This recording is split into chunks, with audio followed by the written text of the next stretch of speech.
Today, we are continuing the conversations about revolutions and citizens or colonists starting to ask for change and ask for more rights from their leaders. So, we always kind of want to take into account where were we last at in history, what were the ideas that we were looking at, and start to get an idea of how did we get to this point now of looking at Latin American revolutions. So, always good to point out, taking a look here at this map where we see the year 1808, these are the regions that are going to be occupied by European nations. Okay, for the most part, we're looking at Spain and France that are involved in these other regions of the world.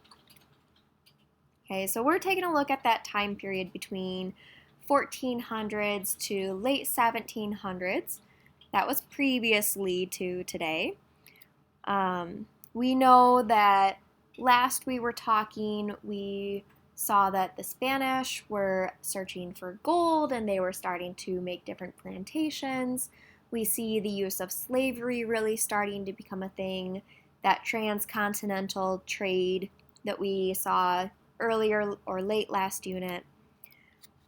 We know that a lot of the land used in this part of the world was used for plantations, the sugar crop or tobacco, things like that were all being farmed, and then they would be shipped back to Europe or even to Asia, depending on which portion of history we're looking at. So all of that world trading that we know is happening, okay, that's really where Central South America are playing that role, is they're producing all of the agriculture. We know that a lot of the natives were being used as slaves and their labor was being taken advantage of.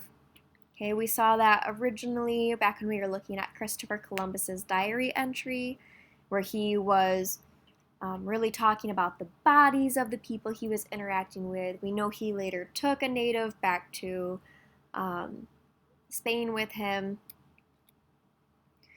Up to this point, we know that America and France have both had revolutions that were based off of those ideas from the Enlightenment period, where everyone should have equality, you should have liberty, freedoms. Even some were saying, everyone has the right to property. Okay, so these Enlightenment ideas are spreading throughout the world during this time. Really starting in America with those colonists fighting off the English king, next to starting the French Revolution, where the people weren't happy with the social classes and how the king was spending money. Later, we know that he was beheaded, even, and France is just kind of in this weird period now. Okay, so finally, it's important for us to know, going into even analyzing Latin America during the late to early 1800s, there was a lot of social tension, political tension, and racial tension. Okay, so your hierarchy place in society was based off of your race, and then that all led to whether you were allowed to be in politics or not.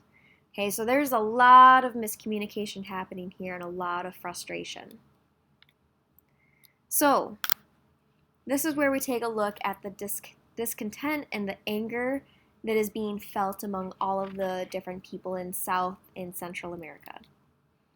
Okay, if you see here on the right, we have the three major groups of people, and this is the social hierarchy.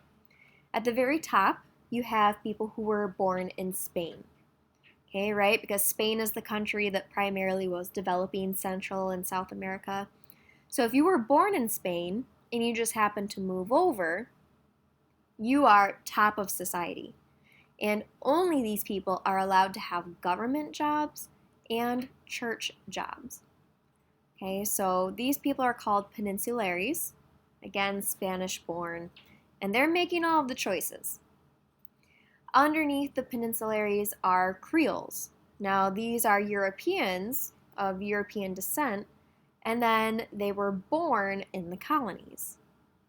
Okay, so there is that European descent in there. Underneath Creoles are mestizos and mulattoes, and those are people who have European descent, but they're mixed with either Native American descent or African descent. And then obviously below that is if you have no European blood within you, you are purely the bottom of society and most likely a slave. Okay, so you can see where decisions are being made, essentially. So this leads us to the real first uprising that happens in Central America. This is in Haiti. Okay, Haiti was originally a French-ruled colony, and the slaves were working on sugar plantations. That sugar crop would then be exported out to Europe. Okay, so there was a really intense slave work, and it was not great life. Not saying slavery ever is, but they were treated horrible. So we see our first slave uprising really happening in 1791. Toussaint Louverture was a self-educated slave, and he was the man that we see here on the bottom right page who gets everyone excitable and really starts that revolution moment. He was educated in these different Enlightenment ideas, the idea of equality and rights and voting, having a say in your government. That's what really is going to spur him in getting everyone else ready to fight for their own rights and fight for their freedoms. The Haitian Revolution was very bloody.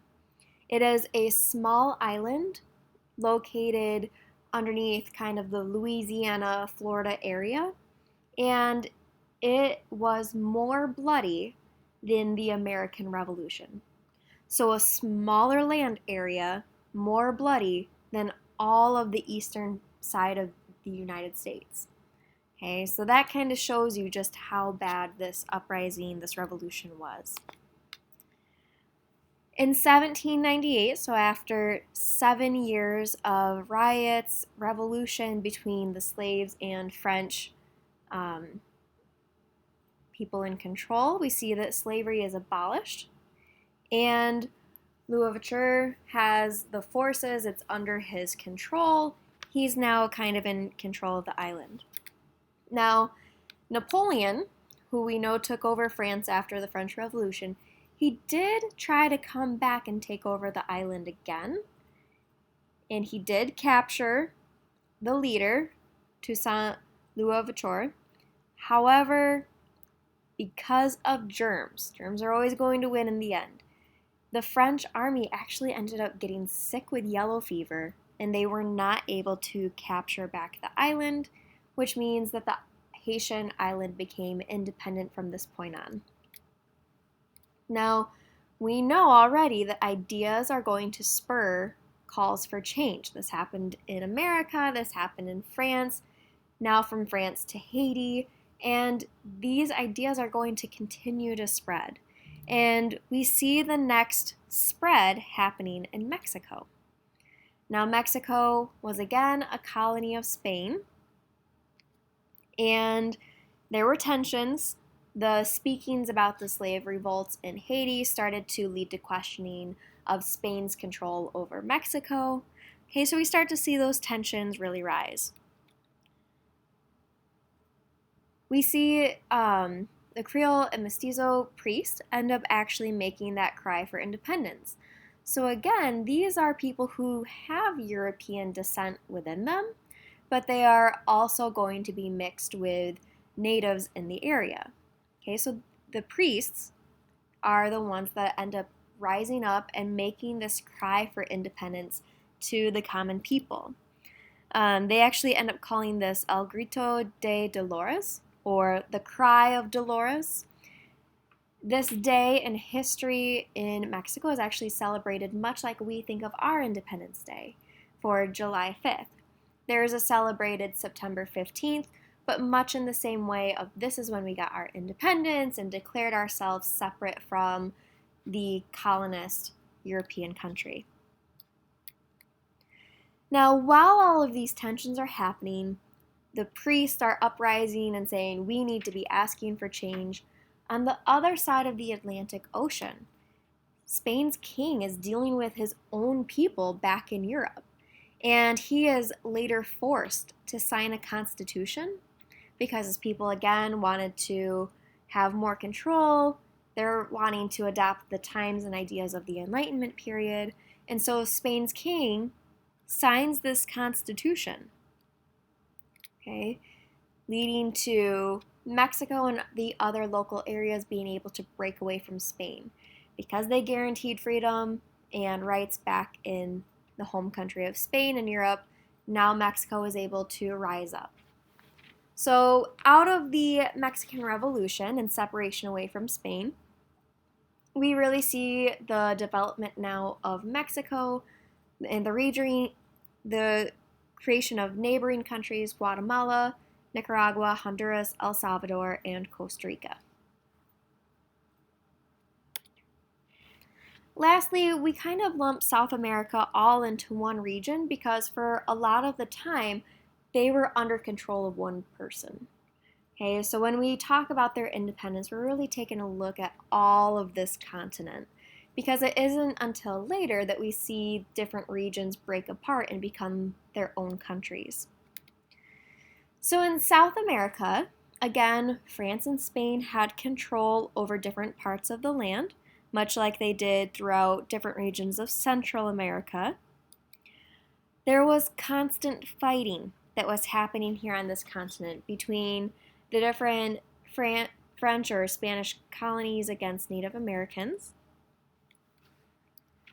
Okay, and by 1824, we see that Native Americans have rised up and have gained independence from those two controlling empires. Now remember, Spain and France are dealing with their own stuff back in Europe. People are rising up against the king back home, or they're going to war with themselves back in Europe. And so these colonies, these territories that they have control over, as soon as natives started to rise up and ask for change, there wasn't really a war that happened because there just weren't the men, resources, or money back from the king to even support trying to fight over this territory any longer because they're dealing with too much back home. So South America essentially falls back into the hands of the natives and they start to rebuild from there. Now, that doesn't mean that everyone was happy and peaceful. When a large controlling force out of nowhere is removed, it leaves behind a lot of different people fighting for power. And so that's what we see in South America. For a while, there's going to be interfighting among different regions, different tribes, different military leaders. And so there's a lot of civil war that happens throughout South America as people are fighting for the leadership that was left behind once France and Spain left. One of the favorite quotes that I've seen in talking about, South America's independence and gaining that independence is this quote here. "We have achieved our independence at the expense of everything else." So yes, while South America was free from the control of France or Spain, at the end of the day, they ended up having more destruction because of all of this interfighting civil war that was happening all over the continent. So because of all of these divisions, this territory and land they're not able to come back together. And there's still, to this day, a lot of different fighting that occurs over territory in South America because of these continued histories of who should have control over what left behind. So primarily out of this mid to early 1800s time period, we see the creation of Colombia, Panama, Venezuela, and Ecuador.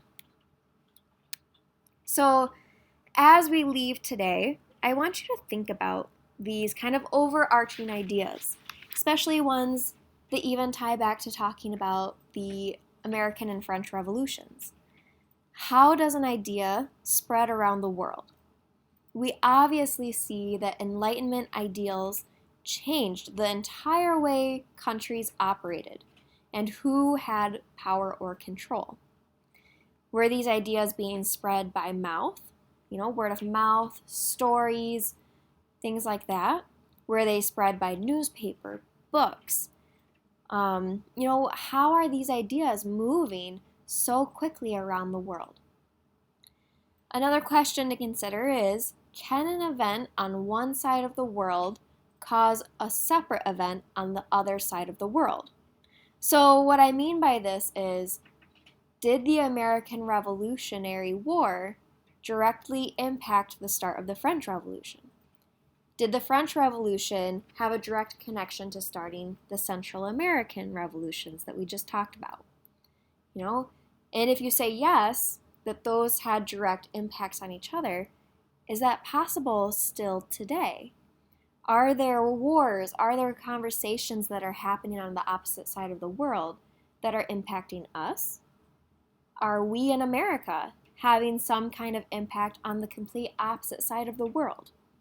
Okay, some good things to think about. And finally, what I want you to consider is globalization, this world connection, this common idea traveling around the world, is this a good thing, or do you think that this is a bad thing? I think you could make an argument for either one. As always, let me know, guys, if you have any questions.